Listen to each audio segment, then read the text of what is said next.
წლის ბოლოს ბათუმში 3 ახალი საბავშვო ბაღი ამოქმედდება. 2015 წლის ზაფხულში კი კახაბრის დასახლებაში ახალი საბავშვო ბაღის მშენებლობაც დასრულდება. მიმდინარე სამუშაოები ქალაქის მერმა, ვიცე-მერთან და კეთილმოწყობის სამსახურის უფროსთან ერთად დაათვალიერა.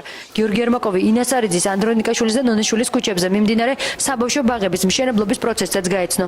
ნონეშვილის ქუჩა ნომერ 60-ში მდებარე ყოფილი საბავშვო ბაღის შენობის რეაბილიტაცია და მასზე სართულის დამატების სამუშაოები მიმდინარეობს. ქალაქის ბიუჯეტიდან მხოლოდ ამ ბაღისთვის 940,000 ლარია გამოყოფილი. მას შემდეგ რაც 4-ვე საბავშვო ბაღი ექსპლუატაციაში შევა, მუნიციპალურ ბაღებს დამატებით 1000 აღსაცრდელის მიღების შესაძლებლობა მიეცემა.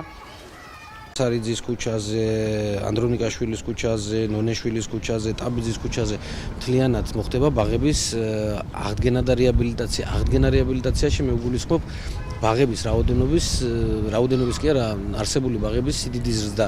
ანუ ხდება დაშენება 2-3 სართულის და ძირითადად მანსარდული ტიპის. ამიტომ ეს მოგცემს საშუალებას, რომ დამატებითი ფართი გქონდეს, რათა დამატებითი ჯგუფები მივიღოთ საბავშვო ბაღებში, რომელთა რაოდენობაც შეზღუდულია და სიმცირეს განიცდის.